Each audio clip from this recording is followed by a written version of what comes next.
Filiábulo. Vamos allá.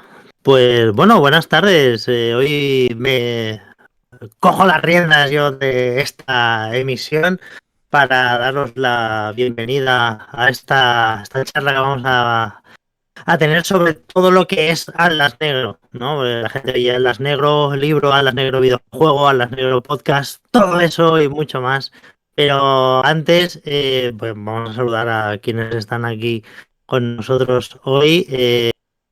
Primero de todos tenemos a Alberto Martínez.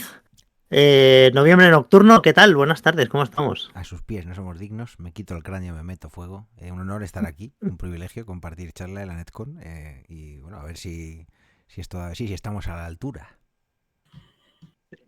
También tenemos a Roberto González de Night Council Studio, el responsable de la programación del videojuego y de hacer esas magias digitales. ¿Cómo estás, Roberto? ¿Qué tal? Bien, encantado gracias por invitarme. Y mira, mamá, salgo en Noviembre Nocturno. Ya yo me doy por hecho ya. Y también tenemos, como no, al señor Álvaro Aparicio, a quien en su programa nunca presentan, pero hoy lo vamos a presentar. Es el creador, ideólogo, game designer, eh, coach, todo él es el señor Atlas Negro. ¿Qué tal, Álvaro? ¿Cómo estamos? Pues muy bien, una vez más aquí en el fin del mundo hablando de lo que más nos gusta, que son los apocalipsis. Así que un día más vamos a hablar, creo que en esta ocasión podremos incluso comentar algunas novedades interesantes, porque esto no para de moverse, así que un verdadero honor como siempre. Sí, doy fe, no paráis de currar como cabrones.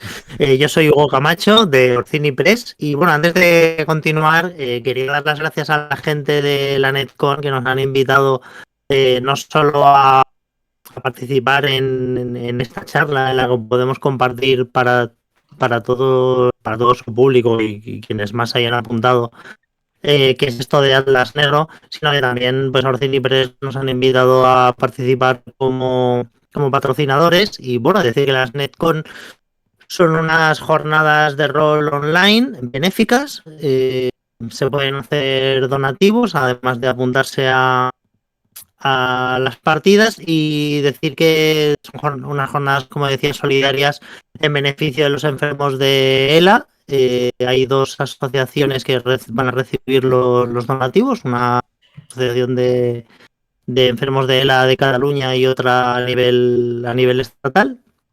Y bueno, y luego también una cosa muy interesante que tiene, bueno, decía que hoy se pueden hacer donativos y después cada vez que donas pues tienes opción a participar en un sorteo de cosas muy chulas, entre ellos unos cuantos libros de Orcini Press, entre ellos está obviamente Atlas Negros, pero también hay un montón de patrocinadores, es una locura y me ha molado mucho que nos hayan invitado a poder participar. También decir, muy importante, que las Netcon tienen un protocolo antiacoso muy guay.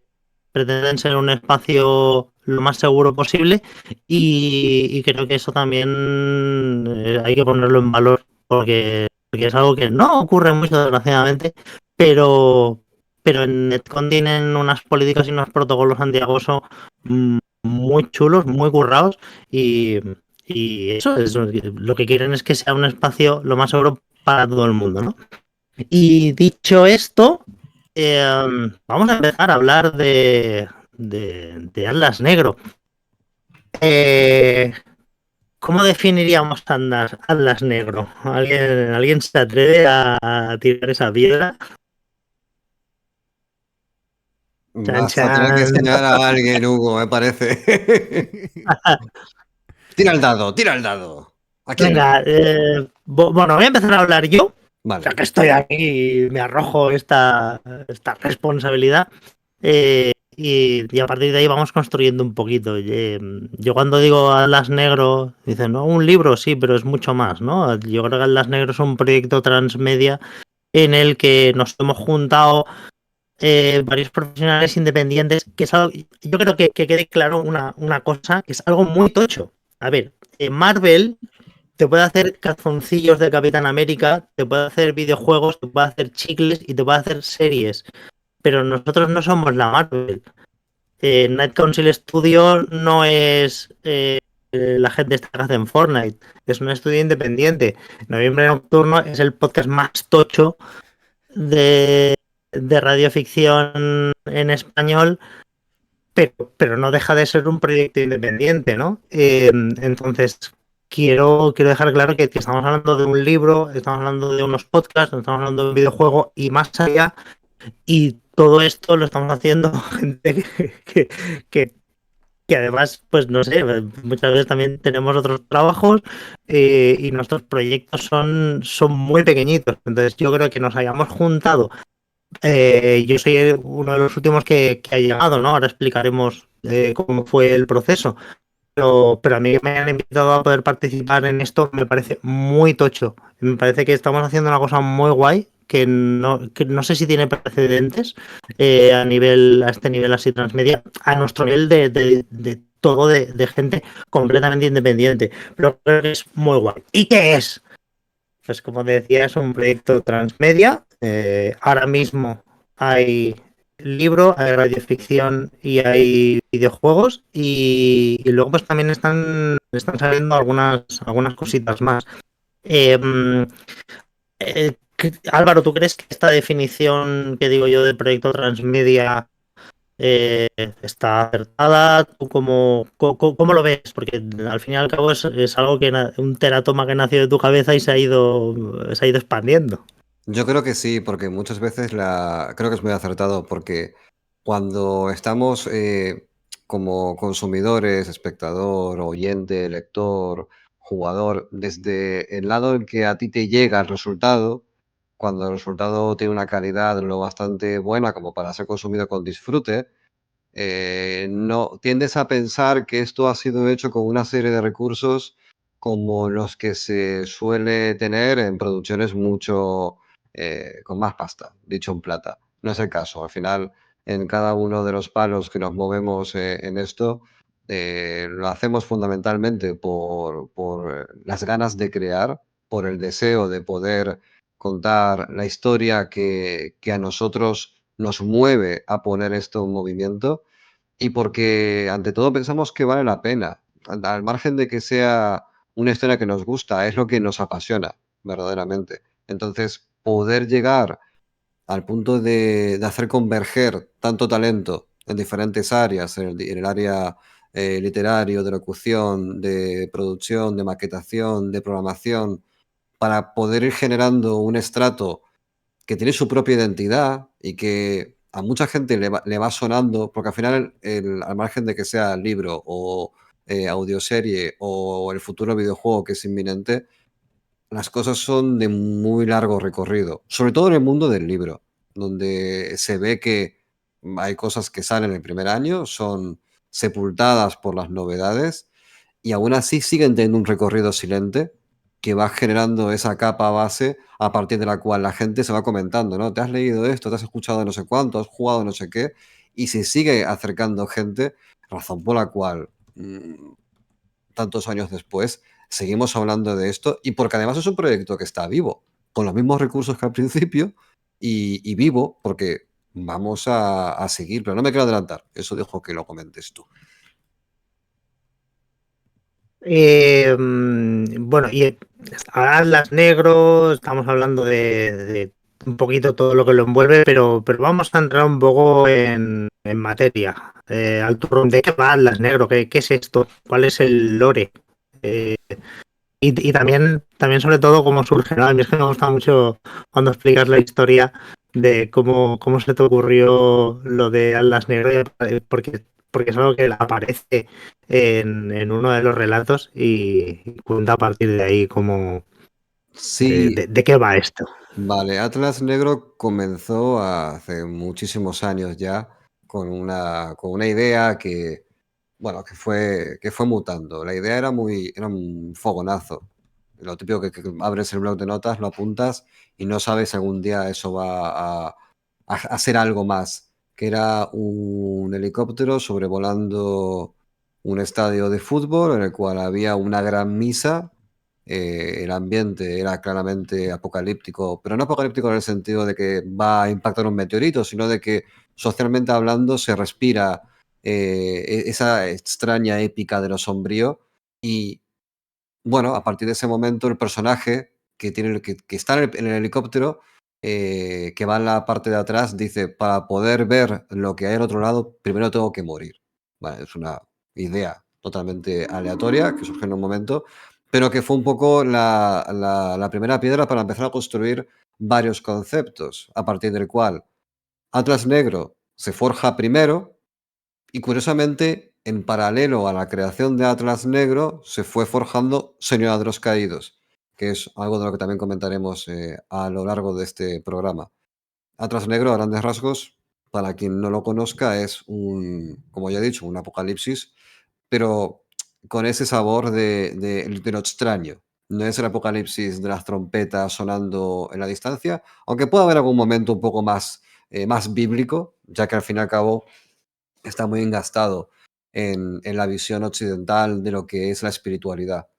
Eh, Más que nada porque para mí la espiritualidad está viva, no responde a estructuras claras. En ese sentido, para mí es todo muy familiar y natural. Es decir, un espíritu, una manifestación de un ser humano que ha muerto, que pueda aparecer en el lugar más impensado y que al mismo tiempo su aparición no implique nada, simplemente sea una evidencia de que esto puede suceder, ya desata mecanismos apasionantes a nivel social en el cual la gente a toda costa, porque estamos acostumbrados a ello, como puede ser el teorema de Fermat. El teorema de Fermat fue algo que durante siglos estuvo ahí y todo el mundo quería descubrir.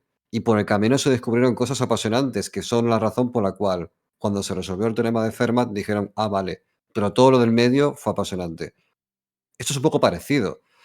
Saber por qué estas manifestaciones están ahí, estos fantasmas en la cocina, estos fantasmas en la esquina de un polígono industrial, en los lugares que dirías por qué aparecen y no reaccionan a ningún estímulo externo, es lo que va generando un colapso, porque la búsqueda de respuestas ante lo cual es totalmente incognoscible es probablemente el mayor obstáculo que tenemos para poder ser felices. Querer entender lo que no se puede entender es lo que todos los días hace que nos levantemos y nos preguntemos qué sentido tiene la vida. Pues lo mismo que estos espectros dando vueltas por ahí no se sabe y quizá no se sepa nunca. Entonces, ¿existe Dios? Pues este tipo de interrogantes tan manidos, pero al mismo tiempo tan trascendentales, es un poco lo que vertebra el espíritu de Atlas Negro. A mí es algo que ya la premisa me encanta, ¿no? De repente empiezan a aparecer unos espectros, por así decirlo, por ponerlo en palabras humanas, que se quedan completamente quietos ahí, son unas presencias, nadie sabe lo que son, no interactúan y cómo esto acaba provocando, lo que me decían, ¿no? El fin del mundo, cómo se explica esto, la religión, cómo se explica esto, la espiritualidad. Y yo creo que a mí es lo que más me gustó porque me parece un elemento tan disruptivo a tantos niveles que, bueno, que es lo que se desata y es lo que se explora en el libro, ¿no? Es lo interesante que hay en el libro, en Atlas Negro, es que cada uno de los autores explora esto desde un punto de vista distinto. Desde un punto de vista más político, puede ser desde un punto de vista, antes has hablado del fantasma en la cocina, ¿no? El relato de Isabel, que es uno de los relatos que la gente más viene Sí, más viene más comentando, aplaudido, ¿no? sí, con diferencia. Porque es en plan, ¿qué haces tú si de repente te aparece un fantasma delante de tu nevera? Y es un fantasma que no sabes, hostia, podría ser el fantasma de tu pareja muerta hace pocas semanas.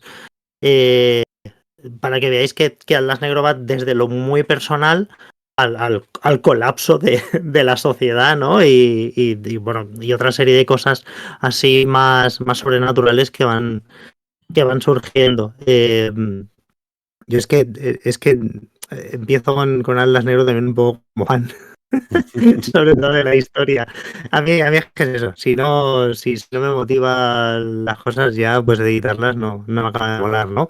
Pero vamos a explicar un poquito que esto se inició primero con otra editorial, con Pulture, que hubo una primera edición hace unos años. Orcini Press lo que hemos hecho ha sido coger y darle un meneo. Y ya con esta primera edición, Alberto, entraste tú por ahí con tus magias sonoras y sónicas. ¿Y cómo llegaste tú a esto y cómo encastaste Noviembre Nocturno con Atlas Negro? Pues fue un poco locura, la verdad es que no tenía muy claro lo que estaba haciendo. Yo creo que en general esto pasa con muchas cosas bonitas de la vida. Pero sí es verdad que hablando con Álvaro, que habíamos hecho alguna radioficción ya de algún relato suyo en el podcast y tal, él tenía en mente un proyecto grande, ¿no? Y quería hacer más o menos un poco lo que luego llevamos a término, que era una antología con un metarrelato, algunos relatos intermedios y aparte pues poder adaptarlo al podcast, lo cual yo no era consciente de la monumentalidad de lo que estamos intentando hacer hasta que nos pusimos a ello. Pero sí, yo le dije que sí de primera. Yo creo que de hecho Álvaro alguna vez lo ha comentado que le sorprendió, ¿no? Fue, joder, pues vale, pues para adelante, ¿no? Creo que fue además cuando todavía manejábamos imaginaos, el chat de Facebook, ¿no? O sea que... Por el chat de Facebook, sí. Y estábamos ahí Vale. de charleta, pues eso, un poco entre el delirio y las ganas, ¿no? Que teníamos locas de seguir haciendo cosas relacionadas con todo esto, ¿no? Que implica la literatura fantástica, de terror y ciencia ficción, ¿no? Esa amalgama de cosas que Álvaro tenía en la cabeza se empezaron a traducir ya, ¿no? En esas colaboraciones con los autores, en una historia paraguas que era brutal, como dices, la premisa me parece que es maravillosa. Para cualquiera que le guste, desde la literatura apocalíptica hasta la literatura más social o la distópica o que tenga ya con tintes más de fantasía, terror y ciencia ficción clásica, ¿no? O sea que juega un poco con todos esos ingredientes y claro, yo estaba encantado porque ya habíamos empezado a abordar algunos de los relatos que se iban a publicar y yo veía que aquello tenía un pozo brutal. En el podcast básicamente era traducir al audio, como sabéis, en nuestro estilo, que para el que no lo conozca es un poco más allá del audiolibro, ¿no? Es lo que llaman ficción sonora, con música y efectos, intentar crear una ambientación, ¿no? A mí la verdad es que las épocas pretéritas del podcast a veces las escucho y bueno, pues con cierta nostalgia también, porque yo me lo pasaba muy bien. Sí que noto pues, bueno, los defectos de forma, ¿no? De que yo tampoco tenía los recursos que tengo hoy y fui aprendiendo poquito a poco, pero aún así pues con mucho cariño, ¿no? Escuchas aquellos primeros relatos del Atlas y dices, joder, esto, quieras que no, sí que forjó una comunidad en torno a la antología.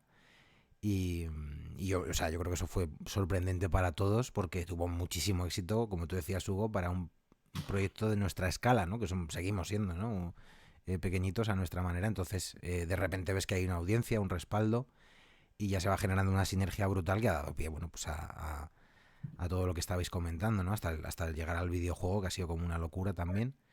Y en general, bueno, pues una manera de entender lo que decías tú, Hugo, también del transmedia, que, bueno, a veces se aborda un poco, pues con más que nada con ilusión y esperanza, sin saber con lo que te vas a encontrar, ¿no? Y yo creo que la respuesta de la gente ha sido la clave. O sea, si no hubiéramos tenido ese respaldo, ese feedback de los oyentes del podcast, de los lectores de la antología y demás, pues igual no sé si habríamos llegado al punto que hemos llegado de asumir ciertos riesgos, ¿no? Que no siempre salen bien, pero nosotros hemos tenido también quizá la suerte de que lo que hemos hecho ha gustado, así que nada, para mí ha sido un privilegio formar parte de ello.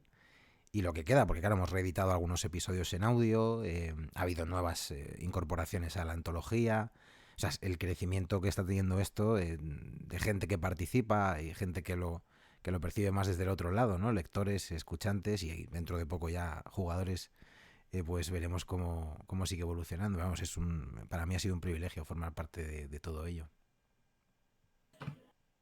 Yo estoy leyendo aquí el chat y sale gente diciendo que se engancharon a Atlas Negro gracias al podcast.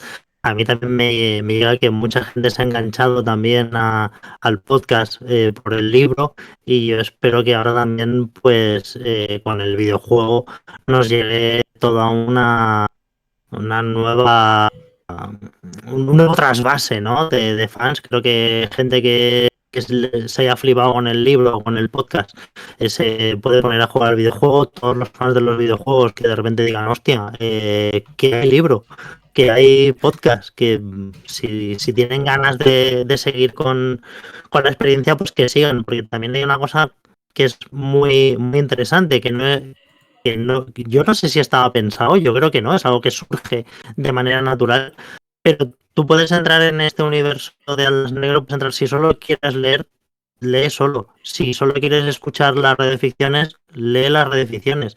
Si solo quieres jugar al videojuego, juega solo al videojuego. Funcionan cada una de las tres cosas perfectamente de manera independiente, pero si quieres la full experience, yo creo que tienes aquí para meterte por ahora en estos tres canales como te dé la gana, y además es eso, porque no hace falta conocer cada una de las tres patas para poder entrar en el lore y en la historia. Esto a mí me gusta también dejarlo muy claro, pero esto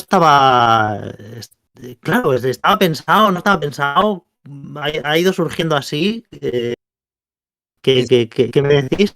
Esto de que cada parte del conjunto sea elementos independientes es algo que teníamos claro desde el principio. Ya la concepción de la propia saga como tal, aunque es verdad que Atlas Rojo será una continuación relativamente directa de los acontecimientos de Atlas Negro, incluso en ese caso habrá la suficiente información de contexto como para que no sea tan necesaria la lectura de Atlas Negro. Al igual que Señor de los Caídos, que es una novela que, si quieres, Hugo, luego la comentas más en profundidad, que también forma parte de la saga y que verá la luz a lo largo de este año, se puede leer sin necesidad de leer Atlas Negro, y cuando se juntan todas las piezas es cuando se hace el clic y todo tiene un poco más de sentido. Pero creo que una de las mayores defensas que hemos hecho en el conjunto de todas las partes, y también poniendo un poco sobre la mesa el tema del videojuego, es que en el videojuego efectivamente las referencias son claras y el contexto es el mismo, pero teníamos también muy claro que creo que iba a ser relativamente injusto para muchos jugadores tener que escuchar un podcast o leer un libro para entender el juego. Porque lo que va a pasar ahí es que se va a generar una barrera muy grande de conocimiento, y cuando sucede eso el disfrute es menor. Entonces consideramos que era mucho mejor generar un sistema argumental que atrajese al libro y al podcast, que fuese una invitación a sumar más contenido en el futuro, que creo que es la mejor forma de que la gente se vea seducida para poder abordar otros medios de expresión. Porque al final, la gente que juega videojuegos no son necesariamente lectores ni son necesariamente oyentes de podcast. Pero si a través del videojuego, bajo sus propias reglas argumentales, que es muy distinto a todo lo que hemos hecho antes, somos capaces de seducir a ese público, habremos conseguido lo mismo que conseguimos cuando del podcast se fue al libro y viceversa. Son medios distintos, pero son extremadamente complementarios. Qué bueno. Vamos a hablar un poquito del libro.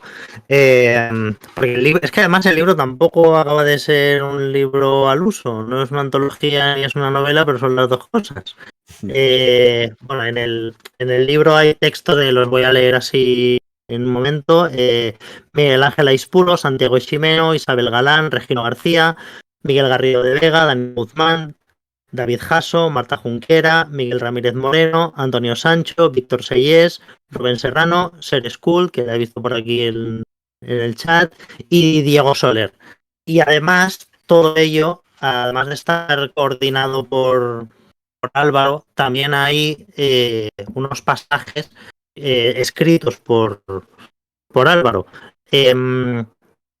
Digamos que es una metanovela, metaantología. No sé si alguna de estas etiquetas tiene sentido, pero básicamente es una antología de relatos, cada uno de un autor que ha ido explicando este fin del mundo desde su punto de vista. Cada uno ha sido libre. Ahora hablamos de esto, de cómo le dijiste a los autores que enfocara los relatos, ¿no? Pero cada uno ha escrito lo que quería en este universo y todos estos ladrillos están pegados por la argamasa que es la novela que escribe Álvaro entre medios de los relatos. O sea que es antología y es novela. Y forma como una especie como de constelación, ¿no? ¿Cómo lo ves tú, Álvaro? ¿Y qué le dijiste a los autores cómo te dirigiste a ellos para Yo, crear algo así? lo primero que me gustaría decir es que con la incorporación de Diego, de Sere, de más gente al equipo que se han unido al propio Miguelazo también, Miguel Ramírez, que se unieron en la segunda iteración del libro, que creo que hubo una mejora exponencial de Regi, una mejora exponencial respecto a la versión original. Creo que ahora es cuando podemos decir abiertamente si el libro ya era bueno, ahora es muy bueno. Y conforme, bueno, al margen de esto, perdona, es que quería comentarlo, cuando has enumerado a los nuevos autores, sentí Sí, la yo, necesidad de decirlo. Pero respecto a esto, yo también quiero decir que como editor, cuando hablamos de trabajar en Atlas Negro, yo ya sabía que Atlas Negro era una antología de notable, pero es que al introducir a estos nuevos autores, para mí es una antología de sobresaliente. No lo digo porque sea el editor, que también, pero ya sabéis que a mí me apasiona también este proyecto y no es normal encontrar una antología con un nivel medio que esté muy por encima de la media y creo que con este libro lo hemos conseguido y ahí y no pasa esto, ¿no? Que de repente un relato y pega un bajón y no sé qué, que es lo que siempre se le achaca un poco a las antologías de diversos autores. Yo creo claro. que el nivel está muy arriba todo el rato. Y creo que en parte la forma en la que hemos conseguido este nivel es mi filosofía profesional, no lo literario, sino en general. En cualquier entorno en el que me mueva a nivel laboral es, si tienes gente que lo está haciendo bien y que lo están viviendo a tope como tú, déjalos en paz. O sea, a la gente que está trabajando y está dejando la piel, no tienes que decirles nada. O sea, ya lo hacen ellos solos. A la gente que trabaja bien, la mayor recompensa es no molestarles. Entonces, cuando es verdad que es una antología que se seleccionó de forma personal a cada uno de los autores y las autoras, de modo que había un contraste previo sobre cuál podía llegar a ser el resultado.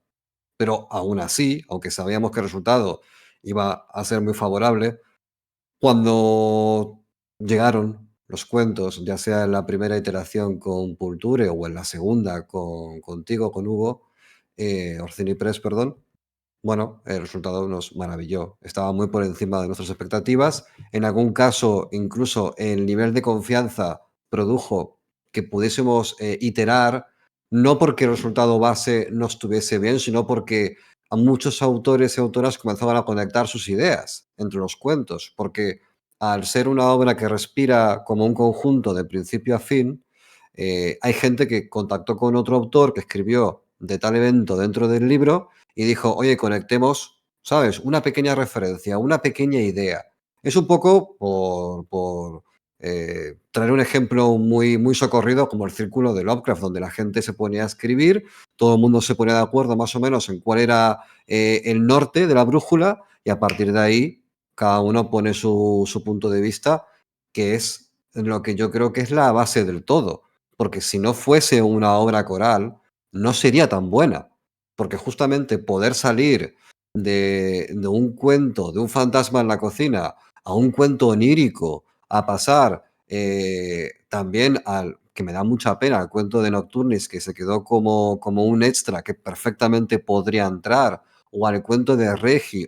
Al final, todas las visiones, las técnicas, las esotéricas, las sociales, las religiosas, las puramente culturales, se fueron engastando y crean un caleidoscopio muy completo. Incluso hay un cuento que va sobre una empresa de marketing que pone al líder de una secta como líder de una secta y Sí, se les va de las Víctor manos. Sellés, ¿no? Si no Víctor recuerdo Sellés, mal. Es efectivamente. uno de mis relatos preferidos. A mí también Es, me gusta es, mucho, sí. es muy original, está muy bien. Entonces, al final, el conjunto del todo es lo que ha favorecido que esto funcionase tan bien. Que en cierto modo también es la filosofía de Alberto en su podcast, que él siempre que puede hace sinergias, y también es un poco la filosofía que tenemos dentro de Night Council, que es verdad que somos 3 los que más tiempo le dedicamos a que el barco se mueva, pero cuando las ideas nacen, da igual si has entrado ayer o has entrado hace 4 años, las ideas se pueden a pelear y gana la mejor. No hay no sé, esa cosa tóxica de la veteranía, muchas veces impostada simplemente por la antigüedad. Para mí la antigüedad no significa nada. Lo que importa es el valor de la idea, conceptualmente hablando. Entonces, bueno, pues al final la filosofía de Atlas Negro siempre ha sido esa. Y bueno, ahora que has nombrado a Night Council, vamos a hablar con Night Council. Roberto, ¿cómo llegas tú a Atlas Negro y a este Dark Atlas Infernum, que es el nombre que va a tener el videojuego? Bueno, yo era fan de los relatos de Noviembre Nocturno y de Atlas Negro, pues sin conocerlos a ellos directamente, sino siempre escuchaba los relatos. Y simplemente un día me llegó Álvaro por Twitter porque yo estaba posteando pues mi trabajo de un proyecto personal de videojuegos en el que le molaba lo que hacía, y llegó como Nick Furia, tal cual. Es el Nick Furia de Atlas Negro, reuniendo al equipo para montar Night Council. Y vamos, yo no podía estar más contento de poder unirme a este equipazo. Y ahí arrancamos. La cosa fue que, como comentaban por el chat que llevaban siguiendo el desarrollo del juego de 2022, el juego, con muchas veces uno no tiene idea detrás del desarrollo, y es cuántas veces se reinicia un proyecto o cuántas veces hay que hacer lavado, tirarlo abajo y empezar de nuevo hasta que algo tire. Entonces fue una entrada al proyecto y a un proyecto serio de tirar abajo, empezar, probar, testear, tirar abajo y empezar hasta que tuviéramos algo con lo que estuviéramos contentos. Y bueno, y en este Dark Atlas Infernum, ¿qué es lo que vamos a encontrar? ¿Qué historia hay? Y también, bueno, decir un poco también qué tipo de juego es. Bueno, nos ubicamos primero como que es un juego de terror en primera persona. No soy muy fan de las etiquetas, pero creo que el de Survival Horror es el que le adecua, pero depende de... Las etiquetas de los videojuegos siempre están un poco difusas, pero sí, va a ser un juego de terror en primera persona, donde manejaremos a Natalia. Nuestro personaje será Natalia, un personaje que aparece en los relatos y en el libro de Atlas Negro, y continuaremos la historia de Natalia tras Atlas Negro. Entonces, para los lectores que están ávidos de Atlas Rojo, pues el videojuego servirá de conexión para poder ir matando el gusanillo mientras. Para jugadores no es necesario tener, como ya se ha comentado, no es necesario que tengamos todo el conocimiento de Atlas Negro, pero sí es una puerta de entrada para saber de este personaje cómo hemos llegado hasta ahí, cuál es su pasado y todo lo que ha sucedido previamente. Pero, ¿qué podemos encontrarnos en Dark Atlas? Va a ser un juego muy narrativo en el que, aprovechando aquí la voz de Noviembre Nocturno en español, vamos a tener con una fuerte carga sonora, narrativa, y si eres fan de haber escuchado Atlas Negro en los podcasts, el juego lo vas a disfrutar muchísimo. Y la capacidad de vivir el apocalipsis por primera vez desde dentro. Y ya que te han nombrado, Alberto, ¿cuál es tu papel en el videojuego? Nada, yo humildemente solo estoy echando una mano con todo lo que es el sonido y, por supuesto locutando mi parte, mi papel, ¿no? Que además me gusta bastante porque es un ser malévolo y retorcido, que me representa perfectamente. Y de hecho, bueno, también agradecer a Alicia, que además ahora está un poco pachuchilla, le mandamos un abrazo enorme, que está haciendo también las voces de la prota y de Natalia. Y de hecho, bueno, también al Rey Insomne, que nos está echando una mano con algunos detalles. Pues yo desconocía completamente el universo de las tripas de la criatura, de lo que es crear un videojuego por dentro, que es una locura total. fascinante también. Y por la parte sonora, claro, a mí siempre me había gustado mucho la sonorización en general, ¿no? De cualquier producto audiovisual, pero específicamente los videojuegos me parece que son un reto interesantísimo para trabajar con partes de nuestra mente, ¿no? Que digamos, funcionan precisamente en esa interacción.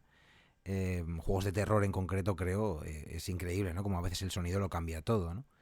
Y bueno, pues como digo, ¿no? Desde el amateurismo, entre comillas, he ido aprendiendo un poco también sobre la marcha, ¿no? Que es lo esencial, preguntando a gente que sí que sabe sobre esto y viendo un poco qué podíamos aportar nosotros con las voces y, como decíamos siempre, ¿no? Pues con los recursos que tenemos, intentar que el producto sea lo más profesional posible, ¿no? Así que por nuestra parte, los que también, ¿no? Roberto, están creando la banda sonora, los que también dentro del equipo de programación pues están añadiendo un montón de detalles sonoros en los que yo ya no intervengo directamente, pero sí, pues un poco echando una mano con las voces, que es algo que casi pues ya por experiencia pues sí que tengo más trabajado y que creo que está quedando un producto, insisto, que para lo que nosotros podíamos soñar cuando empezábamos con esto, o sea, para mí está a un nivel altísimo, ¿no? Entonces, creo que bueno, lo suyo es que lo juegue la gente y descubra ese universo. Ya tenéis además la demo disponible en Steam. Podéis darle ahí también a Steam a guardar en favorito y esas cosas que siempre ayuda. Y aparte de eso, pues esperar, como digo siempre, estar a la altura. Pues ya que lo has dicho tú, lo repetimos, añadíos el juego a vuestra lista de Steam, añadíoslo también a la lista de deseados de PlayStation 5, porque también va a estar en PlayStation 5. Va a estar fundamentalmente para estas dos plataformas, ¿no? Y a priori también saldremos para Xbox. No sé si es Series S o X, yo me hago un lío en esa parte, la verdad. Pero sí, a priori el lanzamiento será para Steam, PlayStation 5 y Xbox. Me parece brutal. Y además también desde hace poco, bueno, hace un tiempo ya, que encontrasteis también un distribuidor. Aquí es donde entra también Selecta Play. Cómo fue este proceso y qué cabe esperar de esta colaboración? Robert, si quieres, cuéntalo tú. A ver, esto la verdad es que fue un poco de labrar y hacer pitch detrás de distribuidoras. Entonces, una vez vimos que lanzamos el Kickstarter, creo que fue posterior al Kickstarter. Ya tengo los tiempos mezclados ya. Teníamos la demo, vimos que había mercado, que era viable el producto, empezamos a buscar y a hacer pitch con distintas distribuidoras.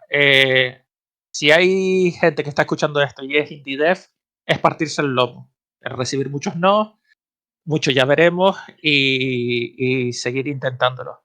Por suerte, tuvimos varias ofertas, encontramos varias distribuidoras interesadas y finalmente Selectar fue la que cogimos, pues porque a términos era lo que mejor feeling daba, a términos comerciales y el contrato los mejores opciones notaban. Pero fue eso, es ir detrás, hacer pitch, enseñarle el producto y trabajar mucho en la presentación del juego. Obviamente, con Atlas Negro ya teníamos mucho trabajo ya hecho por detrás, entonces fue sencillo cuando ya tienes un producto basado en un libro y en los podcasts en el que ya tienes una fanbase preparada. Pero fue eso. ¿Qué nos aporta Selecta? Gracias a Selecta vamos a tener la capacidad de salir a consolas, algo que nosotros por sí solos no hubiéramos podido ser capaces, debido a que para ello necesitas tener cuentas en PlayStation, en Xbox, necesitas unos kits de desarrollo. Entonces todo eso ya es una infraestructura que nos da Selecta para poder portar, internacionalizar el juego, poder tenerlo doblado a más idiomas. Si la cosa va bien, el juego pues saldrá en Asia y en otros continentes. y poder expandir un poco más Atlas Negro. Que mucha gente ya nos está preguntando si el libro está traducido o no en otros idiomas. Así que ahí ya te suelto la bola a ti. Y por cierto, nos han llegado ya, lo que pasa es que estábamos en una fase muy temprana de desarrollo, no era el momento, pero Selecta viajó a Japón, creo que fue a finales del 2023, y ya habían 2 empresas japonesas interesadas en hacerse con Atlas Negro, videojuego, y redistribuirlo por ahí. Entonces es una posibilidad que está abierta al futuro. Cuando el juego esté en una versión más definitiva, esas conversaciones se van a retomar, Sí, porque de está ahí. hecho, perdona que te corte. De hecho, una cosa muy curiosa que me acabo de acordar ahora es que cuando el juego se lanzó la demo y se lanzó de manera internacional, obviamente en el mercado sudamericano y en España, pues por afinidad la gente se enteró antes, pero cuando el juego empezó a notarse en el mercado extranjero, los primeros gameplays que nos llegaron de la demo fue de Japón, Corea, creo que era. Fue donde primero empezó a salir el juego y donde primero empezaron a notar interés en el juego fueron de Japón. Yo creo que el rollo de Atlas Negro llama mucho este terror occidental cotidiano en Oriente. Y bueno, me fascina. Yo cuando veía que compartía y es que, hostia, que nos han tuiteado en Japón y ver tweets sobre el videojuego en japonés, a mí me voló bastante la cabeza, la verdad. Me moló un montón. Y luego además también hay una cosa en el videojuego que a mí me gusta bastante y es que estáis intentando que sea también un videojuego accesible. Estáis currando mucho con la accesibilidad del videojuego, ¿verdad? Sí, de hecho fue gracias a que nos llegó un mensaje de una asociación llamada Videociegos que se encarga de intentar llevar la accesibilidad a los videojuegos a través de un asesoramiento y a promover la accesibilidad, que se comunicó con nosotros porque también, por lo visto, escuchaban los podcasts de Noviembre Nocturno y claro, al ser un juego de tema tan narrativo y un juego tan sonoro, estaban interesados en contactar y ofrecernos su ayuda para dar accesibilidad. Y la verdad es que ha sido una especie de prueba de concepto, experimento de trabajar ellos asesorándonos y nosotros intentando darle un nuevo sistema de accesibilidad al videojuego y ha salido algo muy curioso. El juego, entre otras funcionalidades, tiene audiodescripción con un sistema de bot. Esto ya está implementado en la demo. En el caso de que pues, jugadores con impedimento visual pueden escuchar todos los textos que aparecen en pantalla, todas las notas son leídas y vamos, pueden enterarse de todo el juego. Sistemas básicos como estéreo o mono, filtros de daltonismo y demás opciones que se consideran básicas, aunque ya muchos videojuegos todavía no la incluyen. Y la joya de la corona es el sistema de movimiento guiado. Creo que lo he dicho bien porque siempre me corrige, porque siempre lo nombro de una manera distinta. Y es que en este sistema, para gente que tenga impedimento de usar controles o usar el movimiento libre del videojuego en primera persona, el juego se transforma en una especie de point and click, por así decirlo, de aventura gráfica, en el que estamos en una habitación, el jugador podrá seleccionar opciones a través de un menú para interactuar con los elementos y moverse entre salas también seleccionando a través del menú. Entonces no necesitas tener, en caso de PC, un ratón y un teclado para poder moverte o el joystick para poder usar todos los controles a la vez, que simplemente usando una tecla de movimiento y una tecla de aceptar puedes jugar tranquilamente. El sistema lo incluimos en la demo, lo lanzamos a modo de testear y la verdad es que la repercusión que tuvo también fue bastante alta, sobre todo en Estados Unidos, por ejemplo, y en el que muchos medios especializados y jugadores americanos nos llegaron dándonos la gracia de que por fin podían jugar un juego siendo ciegos, por ejemplo. De hecho, el chico este de Videociegos eh, ha salido en varios medios jugando, creo que era el God of War de espalda, porque él es ciego, y promoviendo la accesibilidad, pues se hizo famoso saliendo en un par de telediarios con esto. Él pudo jugar la demo y completarla sin necesidad de ver la pantalla.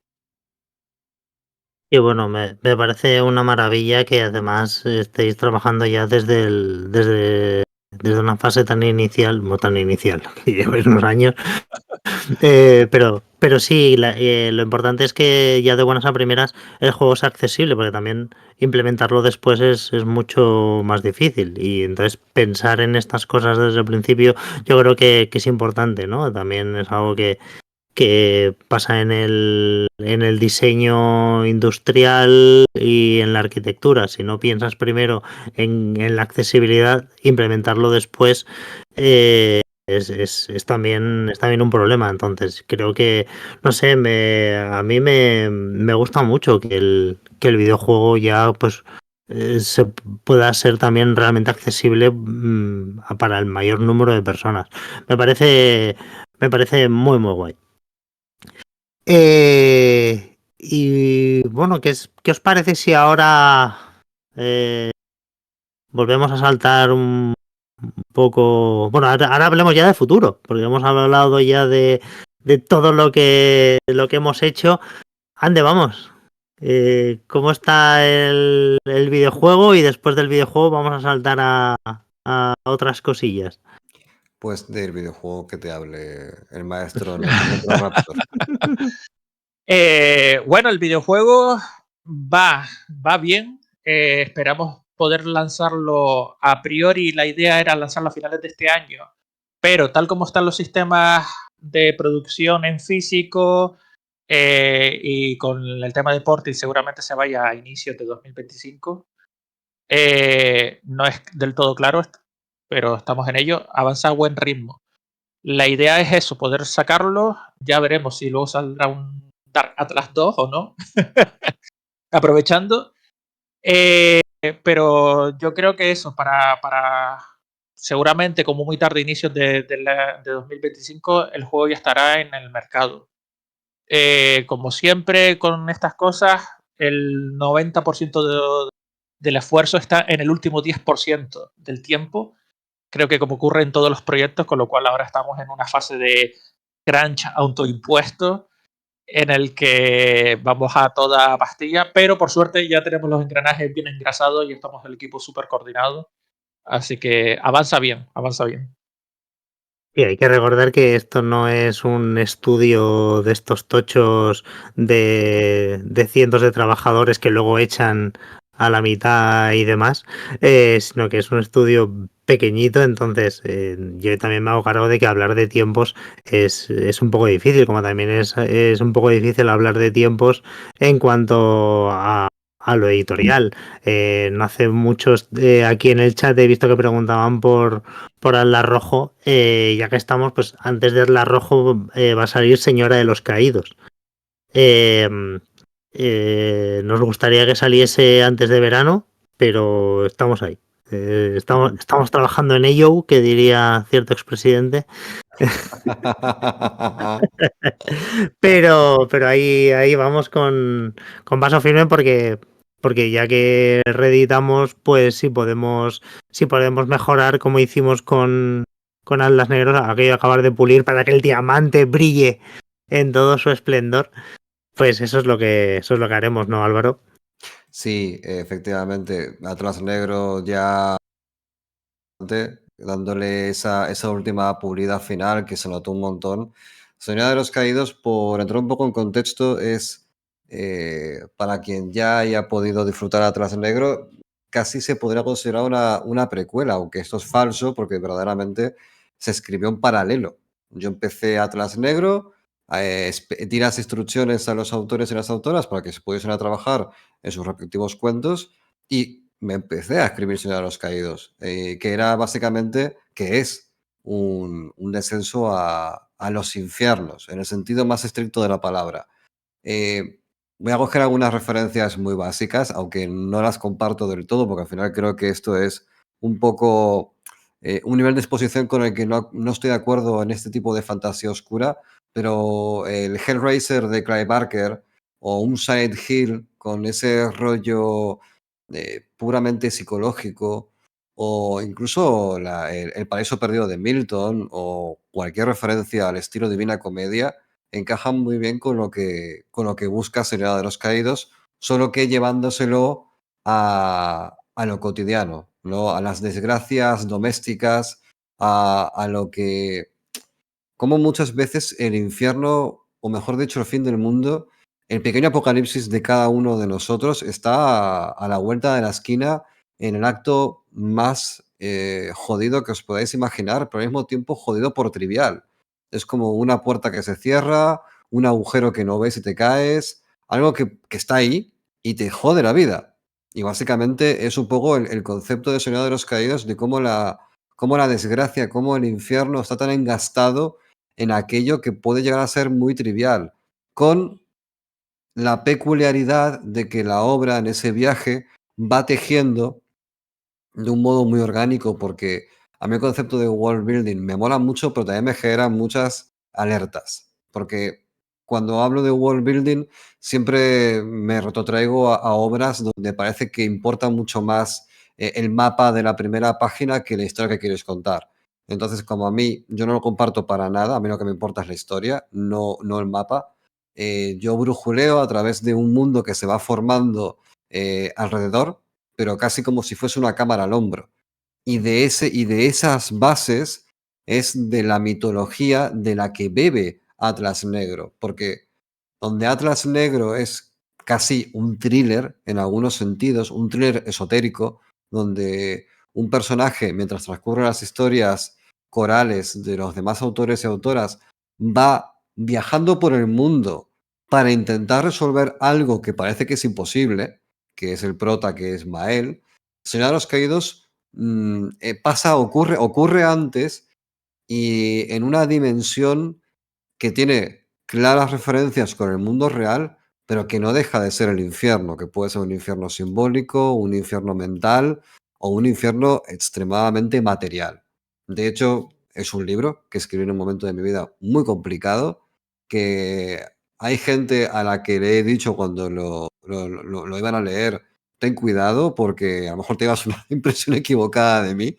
No estoy tan mal. Quiero decir, es un libro bastante duro, pero justamente porque yo pienso que al fin y al cabo, si vas a hablar sobre las bajezas, sobre la vileza y sobre lo más terrible que te puedas imaginar, tienes que bajar al barro con todas las consecuencias, si no, ¿qué tipo de infierno sería ese? Así que es eso, Señor de los Caídos es la obra que de algún modo intenta explicar por qué sucede lo que sucede en Atlas Negro.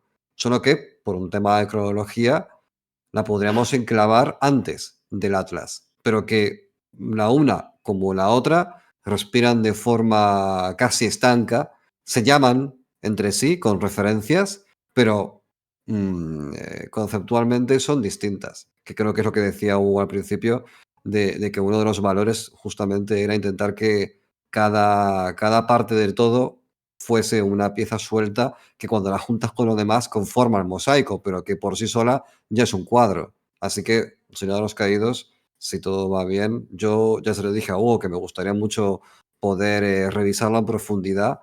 Yo creo que a partir de unos días tendré ya full focus para poder ver qué se le puede meter para que quien la tenga ya, por ejemplo, que no creo que sea mucha gente, porque siempre entiendo que es una obra que se movió en un momento, en un contexto con unas capacidades extremadamente limitadas, ahora darle, al igual que el Atlas, el hogar definitivo, ese en el cual de verdad la gente va a poder acceder, porque ahora mismo Señor de los Caídos está descatalogadísimo, ¿no? Lo siguiente. Entonces, darle el hogar definitivo con la forma definitiva. Sí, yo también estoy trabajando en el texto. En breve también recibirás mis aportaciones y cuando me mandes esto que estás, por explicar un poquito también, ¿no?, a la gente qué es lo que hacemos con una obra que ya está publicada y pero a la que queremos seguir trabajando. Álvaro está revisando cosas, yo también como editor estoy puliendo, no va a haber un cambio sustancial, no va aquello de le hemos quitado 300 páginas, hemos metido 3 tramas nuevas, hemos recortado por aquí, no, eso no eso no va a ser, porque si no sería hacer una obra nueva y creo que además tampoco lo necesita el libro. Pero sí que estamos mejorándolo, básicamente. y adaptándolo un poco pues a este 2024. Así que 2024 sí que sí, ya podemos confirmar que es el año de Señora de los Caídos. Mola. A partir de aquí, tatuajes, ¿no? Porque una de las cosas más fuertes, acabo de recordarlo ahora, que hay gente que se está tatuando el sigilo que hay en la portada de Atlas Negro, que es obra de Alba Aur, y que es una maravilla. Y a mí me flipa. Bollón, ¿cuántos tatuajes van ya? ¿Cuántos habéis visto? ¿Lleváis la cuenta? Yo creo que hasta donde yo sé hay 2 que nos han enviado y yo creo que hay alguien más que se lo ha hecho o tiene en proyecto hacérselo. Es hasta donde yo sé, ¿eh? Porque puede ser que haya por ahí alguno que se me pase, pero sí, sí. A mí, vamos, a mí me dejó flipando. Es verdad que el símbolo es brutal ahora, y además, bueno, representa un poco, ¿no? Todo ese universo que decía Álvaro que se crea en torno al Atlas Negro. Yo creo que jugó también un papel fundamental la portada en su momento, que con las ideas que fue trabajando Álvaro, y pasándoselas a Alba y demás, yo no sé qué se le pasó por la cabeza en ese momento a Alba, pero vamos, yo cuando vi la portada dije, madre mía, ¿qué es esto, no? Y es precisamente, ¿no?, esa especie de caos ordenado, de ese infierno, de alguna manera pues narrativo, ¿no?, que construye Álvaro, se traslada muy bien en una sola imagen, que también representa un poco, ¿no?, esas deidades oscuras que pueblan el universo del Dark Atlas. Y yo creo que eso es y mucha gente preguntaba por el símbolo independientemente de saber si tenía una relación o no con otra cosa, ¿no? Es como, bueno, ¿esto qué es? Lo quiero sobre mi piel, ¿no? Y ya, bueno, más aún cuando ya son gente que lleva siguiendo el lore del Atlas desde su inicio y demás, ¿no? Yo creo que algunos de los casos el tatúa un poco más por ahí, que es lo suyo, ¿no? Uno no se tatúa un símbolo si no sabe muy bien qué representa, aunque todo se ha visto. Pero sí, vamos, yo desde luego creo que un orgullo, ¿no? No sé vosotros qué pensáis, chicos, pero vamos, a mí me hace un surrealista que alguien se tatúe algo así, ¿no? Porque es para toda la vida, ¿no? Es tremendo. A ver, yo tengo claro de que cuando salga el juego y esté ya en el mercado, el logotipo del Dark Atlas, que es el rombo del ojo, irá seguramente en mi piel. Pues ya tenemos un cuarto en producción.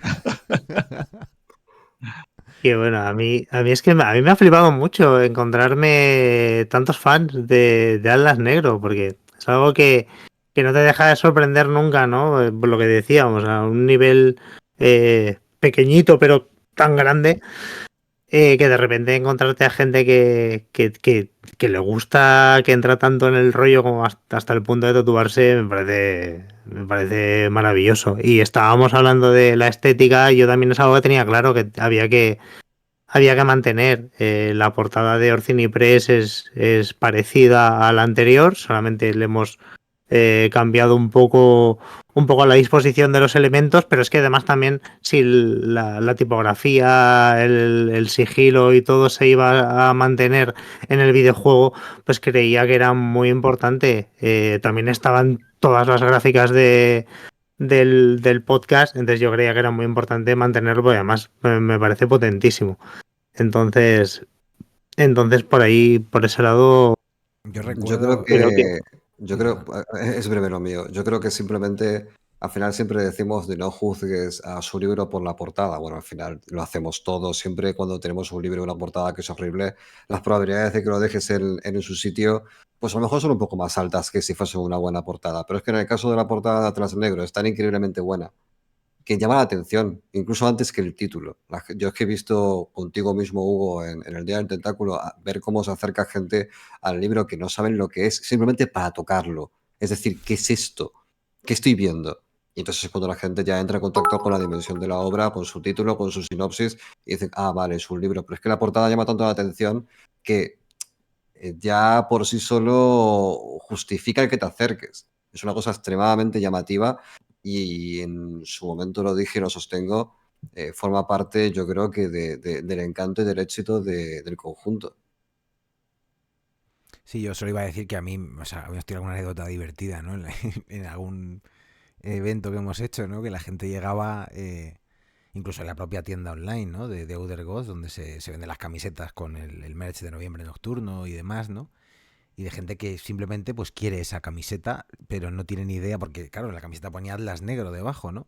Y veían el diseño, igual como decía Álvaro, que pasa con el libro, ¿no? Que al final además es un objeto que a mí me parece completo, ¿no? Yo más allá de que evidentemente lo que importa es la historia que hay dentro de las páginas, no sé, es algo hipnótico, ¿no? Tiene una especie de imán, ¿no? Para los que les guste también, yo creo que toda esa amalgama de elementos identitarios que tiene el universo del Atlas, ¿no? Toda la parte esotérica, mística, terrorífica, incluso fantástica, avernal, ¿no? Pues parece que todo ese conjunto de elementos más o menos ordenados que se le ocurrieron a Alba, pues a mí desde luego me pareció idóneo. Y además que luego puedes jugar con algunos elementos. Esto también lo digo por el videojuego, que tiene muchos ingredientes de diseño que nacen de ese logo, ¿no? Luego lo que también hizo Tomás Hijo, ¿no? Traduciéndolo a su estilo. O sea, quiero decir, ha habido un montón de juegos, de sinergias en toda esta movida, desde la parte estética, audiovisual, de la narrativa. A mí me parece que lo que hace grande todo este proyecto es eso, ¿no? O sea, que la cantidad de locuras que la gente ha desplegado aquí, como decía Álvaro, porque les ha flipado, les ha gustado, han tirado por, además eso, pues con mucha libertad creativa en ese sentido, dejando hacer, y mientras encaje, ¿no? Pues se ha ido tirando para adelante a base de eso, de voluntad y esperanza en que lo que estábamos haciendo, si nos gustaba a nosotros, le iba a gustar a la gente, ¿no? Y de momento está siendo, pues, como digo, ¿no? Una fortuna, una suerte que así sea. Sí, además, ahora que dices esto de las locuras que provoca también otra gente, creo que además también es el típico proyecto que estimula también mucho a escribir. No sé si han salido fanfictions, pero creo que el lore es lo suficientemente abierto como para que cada uno se lo pueda llevar a su terreno. Y a mí mismo también se me han ocurrido unas cuantas movidas para historias que podrían ocurrir dentro de Atlas Negro, y creo que dan mucho para eso. No sé si hay alguna cosa más así pensada de cara al futuro. ¿Qué más va a haber de Atlas Negro, de esta saga Radiata, ¿no? Que es un poco también el nombre que recibe la saga de libros, por así decirlo. Al final es como Canción de Hielo y Fuego, ¿no? Que se le conoce por Juego de Tronos, pero bueno, que la cuestión es que la gente entre en el rollo, Sí, ¿no? aparte recuerdo que con respecto a la saga Radiata fue una conversación porque me contactó, bueno, José Montejano, Amparo Montejano del Circo de Lovecraft, les gusta mucho todo esto, y cuando en una conversación me dijeron, y bueno, ¿cómo tenemos que referirnos al conjunto de libros?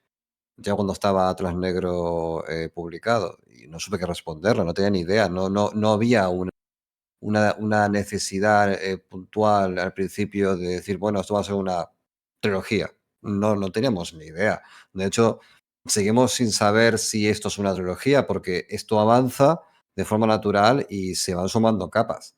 Y ahí fue cuando hablando con ellos surgió lo de Saga Radiata, que fue una cosa muy entre colegas, muy de, bueno, no, vamos a llamarlo de esta manera porque es como nos encaja, porque hay un elemento dentro de la obra que es la Corona Radiata, que es un libro que, a diferencia de todos los libros de las mitologías de fantasía oscura, es un libro bueno, es un libro bondadoso, es un libro de luz. Y dije, pues vamos a llamarlo Saga Radiata porque aparte el nombre mola.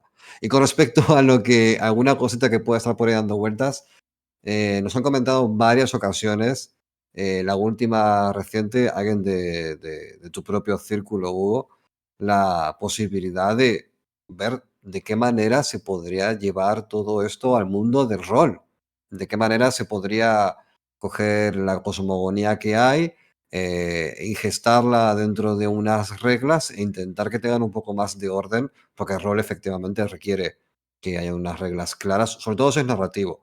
Yo siempre he pensado en algo tipo cult, no lo tengo ni idea. Yo de rol, la verdad es que no piloto nada por puro desconocimiento, no por prejuicio. La verdad es que nunca he tenido la oportunidad de tener un grupo de gente con el cual jugar, así que me pillan un poco las antípodas, pero no es algo que no se haya hecho por desinterés, sino por incapacidad de ponerlo en marcha con la gente adecuada. Pero es una posibilidad, ¿no? Siempre está abierto, si a alguien se interesa por el tema. Sí, además... uy, perdón. No, perdón, que acabo de escuchar a Álvaro diciendo que nunca ha jugado al rollo. Ven que te voy a traer a... Sí, no, Simplemente no.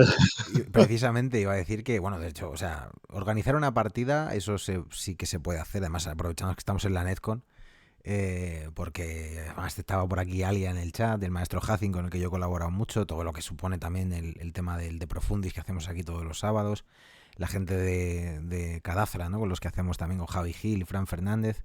O sea, montar una partida, desde luego, de, vamos a decir, de prueba en potencia, yo creo que esto habría que firmarlo hoy aquí, ya que estamos en la Netcon, y nos juntamos, pillamos unas reglas, montamos un escenario y jugamos 3 horas y vemos qué sale de ahí, ¿no? Luego, con la maestra Ana Brendel también, por supuesto, que es experta en todo esto, nuestra querida Diana, podemos ya montar lo que sería un proyecto de juego de rol, que además hoy en día, y esto pasa también con los videojuegos, ¿no? Gente que monta videojuegos para esta especie de raves de creación que en 2 o 3 días salen cosas, ¿no? Y yo creo que podríamos empezar por un experimento así, sin duda sería muy divertido, y luego ya veríamos si eso es trasladable, ¿no? A algún formato más pro, pero yo creo que este mundo se ha abierto precisamente a eso, ¿no? A que vayamos integrando todo lo que nos apetezca hacer, así que yo firmaría hoy ya que partida seguro habrá, ya no sé si luego lo conseguiremos sacar en manual, pero por lo menos partida podemos montar seguro. Yo me estoy descojonando solo porque ya nos hemos liado. Así se lía todo, ¿eh? Empieza con un jaja y acaba Ya se estaba cociendo en vuestras entrañas, si lo sabéis. Si es que no... Sí, bueno, pues con esta exclusiva, ¿habéis visto cómo surgen las ideas de Atlas Negro? ¿Cómo surge meterse en un videojuego? Así. Han sido testigos en directo de cómo surge. Ya lo habéis visto. Bueno, no sé si queréis decir alguna cosilla más. Ya llevamos una hora buena hablando del proyecto. Creo que hemos tocado todos los palos. Recordaros que podéis entrar en Atlas Negro por donde mejor os parezca, por la literatura, por el videojuego, por la radioficción, por el rol, quizá. Y que os animéis a apuntaros a este fin del mundo. No sé si queréis decir alguna cosilla más. Bueno, yo puedo comentar brevemente que en cuanto Señora de los Caídos esté ya echada a rodar y todo esté ya en su sitio, con alguna... Hablaremos, por supuesto, de la novela, habrá alguna presentación y tal. Esto pasará a lo largo del año. Ya comenzarán otra vez a moverse los mecanismos para que Atlas Rojo se haga realidad, que es un proyecto que es verdad que creo que Atlas Negro se publicó por primera vez en 2018. Han pasado 6 años. Y diréis, ¿es que no se ha escrito nada en todo este tiempo? No, sí que se ha escrito. Lo que pasa es que por los vaivenes que se produjeron respecto a la propiedad intelectual de la obra con la primera editorial, yo decidí ponerlo todo un poco en pausa para primero descansar mentalmente de algunos conflictos que se sucedieron de aquel entonces y luego para ver cómo iba el tema del juego. Entonces, como todo está encarrilado, Atlas Rojo va a repetir exactamente el mismo formato. Va a ser un formato coral con autores y autoras de diferentes procedencias cartográficas y posiblemente también diferentes registros. Esto dependerá un poco también de las posibilidades y de quien quiera participar, porque al final yo recuerdo que en Atlas Negro es normal, ¿no? Te acercas a pedirle a una persona que ya pues, se mueve muy fuerte y te dicen, mira, es que no tengo tiempo. Entonces, bueno, ahora mismo y después de la experiencia que hemos tenido, yo siempre he ponderado mucho más las ganas de participar que a lo mejor el traer, por decir me lo invento, un premio Planeta. Yo al final lo que creo que hace grande algo es la pasión que le pongas. Entonces, y esto lo aprendí a partir de esa experiencia, vale mucho más que la gente se implique en lo que van a contar, en que les mole de algún modo que ya no conozcan, que les suene, a captar un talento que a priori solamente es un nombre. Entonces, por mi experiencia en eso, que me llevé algún chasco que otro, por la presión también inherente a poner en marcha un proyecto del cual ya se espera, ya se le presupone un gravitas, ¿no? Ya la gente cuando viene Atlas Rojo va a querer sentir lo mismo que el Atlas Negro. Eso ya te genera un poquito de presión que antes no tenías. Entonces hay que hacer las cosas muy bien. Y como yo no creo que las cosas haya que hacerlas con prisa, porque son muy malas consejeras. Odio las frases hechas, pero es que esta me parece muy buena. Prefiero que cuando llegue el momento, Atlas Rojos aterrice. De hecho, ya hubo una etapa previa de planificación con Hugo para atraer talento de la casa, gente del entorno, gente que sabes que se van a implicar, que van a bajar al barro contigo y que si tienes que iterar sobre un cuento 1000 veces para que se engaste con todo lo demás, lo van a hacer porque confían en el resultado. Eso va a suceder. Seguramente, si todo va bien, comenzará a moverse a mediados de este año, una vez se publique Ciudad de los Caídos, pero su publicación no me atrevo a decirla todavía. Yo qué sé, si Dios quiere, por decir algo, finales del 2025, por ser súper precavido, quizás, pero está pendiente, va a seguir, va a continuar, no es una saga que esté en un cajón, no, no, o sea, todo el tiempo Bueno, surgen bastante estás haciendo ocasiones. ya, maestro Aparicio. O sea, que quiero decir, no te fustigues. Yo creo que cualquiera No, que conozca todo este universo estará diciendo, bueno, si tiene que llegar, que llegue bien, ¿no? Y que no nos dé un infarto por el camino. eso es efectivamente. Con calma, buenos alimentos y todo se andará porque vamos a seguir, desde luego. De hecho, algo me dice que mientras estás hablando con nosotros estás con Unity abierto. Sí. Está Estoy con creando Unity abierto. escenarios ahí del videojuego. Estás enfermizo ya. Esta Estoy con autoexplotación, Unity pues. abierto. Sí, es autoexplotación. Yo soy feliz viviendo esta no vida y parte también del bloqueo de Atlas Rojo ha venido derivado del videojuego. Al final el videojuego es muy exigente en términos de tiempo, mucho más que un libro. También por el requerimiento de coordinar, de poner ideas en común con muchos perfiles artísticos y técnicos, que al final hacer un videojuego es como hacer una pequeña película. De hecho, para que os hagáis una idea de la magnitud de los acontecimientos hasta el día de hoy, yo no sé, voy a dar una cifra. No hemos visto un duro de esto, verdaderamente, pero creo que nos habremos gastado perfectamente en tiempo. O sea, si contásemos las horas trabajadas con una tarifa estándar de un junior, de una empresa de desarrollo, estamos hablando de que lo que hemos hecho hasta el momento perfectamente puede costar entre 70.000 y 100.000 euros. Entonces, cuesta mucho poner esto en movimiento. Es una película independiente y queremos que funcione muy bien. Entonces, una vez tengamos esto en la parrilla de salida, para mí es más fácil cambiar de sombrero y volver a liar a todo.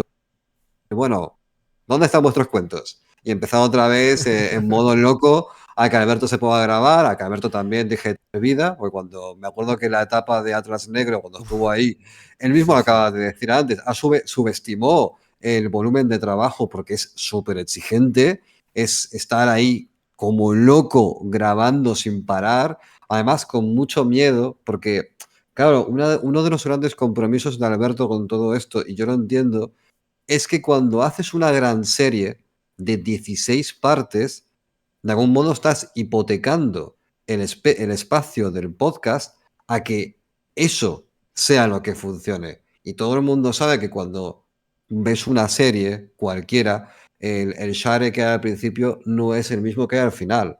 Entonces, es un compromiso cultural gigantesco. Hacer una obra que sabes que no es un Asimov, que no es un Ursula K. Le Guin, que son autores de la tierra, de aquí, nacionales o algún extranjero también, pero que el conjunto es tan bueno que vale la pena la apuesta.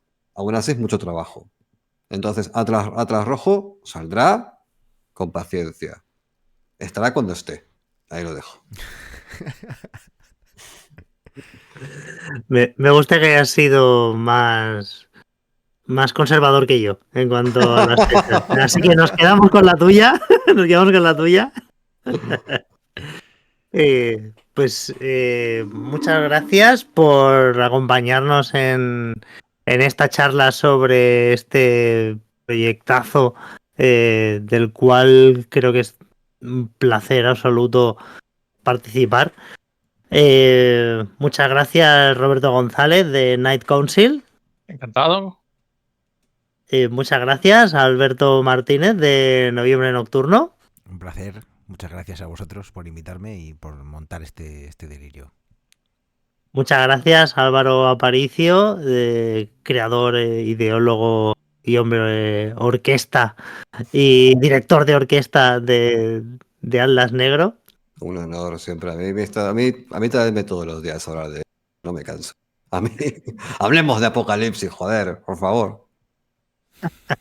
Y muchas gracias a quienes nos habéis acompañado en este directo, muchas gracias a quienes estáis escuchando esto en diferido y muchas gracias sobre todo a las Netcon que nos han invitado para poder, nos han ofrecido este espacio para poder llegar a toda la gente que ahora mismo están ya a tope con las partidas. Creo que hay alguna partida en la que todavía os podéis apuntar, así que mirad en la web de la Netcon, aquí en el chat hemos compartido el enlace y si no en nuestras redes también está. Y lo dicho, muchas gracias y felices fines del mundo. Muchas gracias a ti, Hugo, de Orcini Press, agente del caos, adorador de Erich. Es verdad, Porque, escúchame, porque Hugo está como una puta regadera. Yo ahora que lo escucha. Porque, aparte, fue una cosa muy curiosa porque, claro, con Hugo teníamos una relación ya de un poco de cercanía, habíamos hecho algún programa juntos hablando del sector editorial y tal.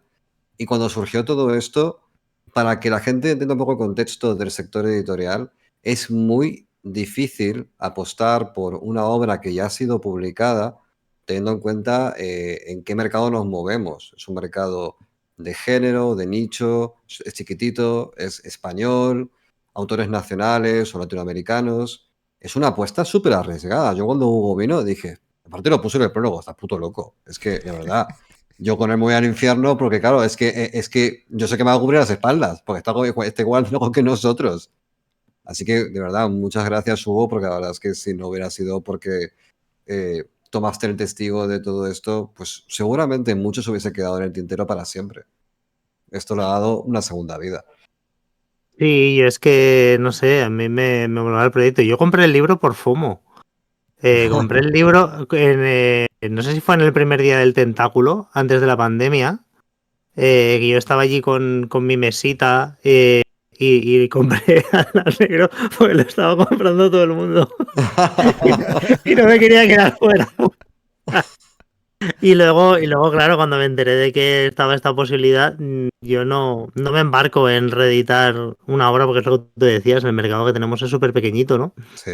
Pero yo aquí consideré que valía la pena por todo lo que se estaba gestando alrededor. Digo, es que también me daba rabia, digo, joder, el libro tiene que estar en la calle si se está haciendo todo esto.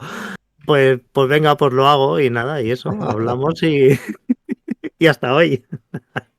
Sí, pero desde luego fue una jugada bastante, bueno, por un lado atrevida, por otro lado, pues aquí estamos, dándolo todo.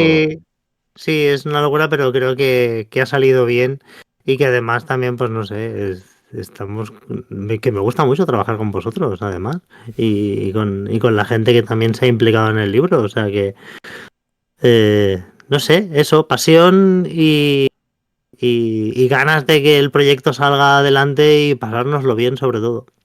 Efectivamente. Qué bonito, joder, qué emocionante ya este final, ¿eh? Me voy a llorar. Sí, esta escena post-créditos, ya habíamos dado las gracias y todo. Qué bonito, joder. Es que la verdad es que nunca habíamos tenido la ocasión de hablar de este tema. Tenemos pendiente con Hugo grabar un programa en un podcast, el suyo, el mío, el de Nocturnes, me da igual, donde sea. Un poco de la relación que produce embarcarse desde diferentes puntos de vista, desde el punto de vista del editor, del escritor, del creador en general, de todas las químicas que surgen a través de, al final hablamos de que es algo que nace del amor de hacerlo, pero no es menos cierto que hay que pagar facturas. Entonces, con el videojuego esto lo hemos vivido muy de cerca, porque el videojuego sin pasta es muy complicado ponerlo en marcha, Pero con el libro siempre hay un poco más de romanticismo. Parece que... Y es mentira. Al fin y al cabo, hace falta que todo funcione. Y muchas veces que funcione haciendo lo que amas es un gran desafío. Es un gran desafío. Y bueno, al final me estoy enrollando mogollón, me estoy poniendo muy romántico, os voy a comer la boca y no puede ser. Así que yo me voy a callar ya. Sí, no, y bueno, yo Bueno. aprovecho la coyuntura, Hugo, ya, y también me lanzo a dar las gracias otra vez a la Netcon, a toda la buena gente rolera, a Roberto y a todo el equipo que está detrás, que yo vuelvo a decirlo humildemente, o sea, yo estoy haciendo el que menos diría, porque la parte de las voces, hombre, es trabajosa, pero o sea, todo el universo que está montando esta gente, no quiero crear un hype, pero o sea, es una cosa tremenda. Luego está Álvaro en su cubil, está jugando al Sims nivel Dios, básicamente, porque no sé si conocéis cómo va lo de Unity, pero o sea, lo de crear escenografía y dar vida a un mundo como el de Atlas Negro en un videojuego es una puta locura. Y por supuesto, joder, como estaba diciendo Álvaro, el maestro Hugo, que si no fuera por él, pues la parte esencial de todo este proyecto, que es el libro, ahora mismo no estaría en nuestras manos con esa segunda vida, ¿no? Así que bueno, yo insisto, estar agradecido también con todos y esperar que pronto se den bueno, pues nuevas sinergias, nuevas locuras, que se vaya ampliando este universo en expansión. Pues con esto igual ya nos hagamos despedir. Like, subscribe, todas estas cosas que se dicen, seguirnos en las redes sociales, tirarnos los dineros a la cara, amadnos mucho y estas Escribiros, cositas. por favor, wishlistearnos en Steam si podéis, aunque no juguéis videojuegos, por favor, wishlistearnos en Steam, que nos ayuda un montón. Por cada wishlist en Steam y en PlayStation, Álvaro avanzará un poquito más rápido, así que... Sí, es verdad. Aparte, yo doy fe de que eso va a suceder, porque dormiré menos para que eso suceda. Pues hasta pronto, amigos, cuídense. Adiós. Adiós. Bueno, Muchas gracias.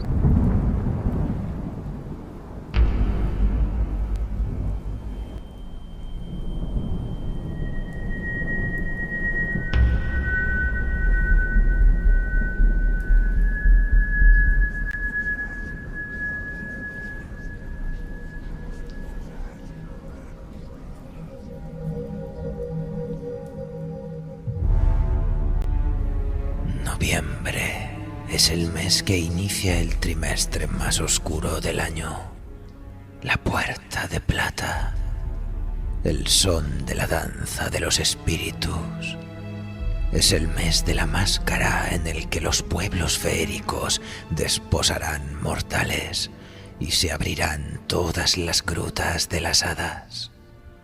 Los muertos caminarán entre los vivos y los vivos cruzarán el paso de las Híades y los salones de Celeno. Y la oscuridad conducirá a las gentes a refugiarse en sus casas. Es la época de la introspección y la reflexión de nuestros clanes. Reaparecen los recuerdos del pasado en forma de cuentos, narrados junto al mismo fuego que iluminaba los rostros de nuestros antepasados. Así fue como el último y oscuro cuarto del año se vinculó al destino y a los ancestros. Aquí la noche es eterna. Aquí es noviembre todo el año.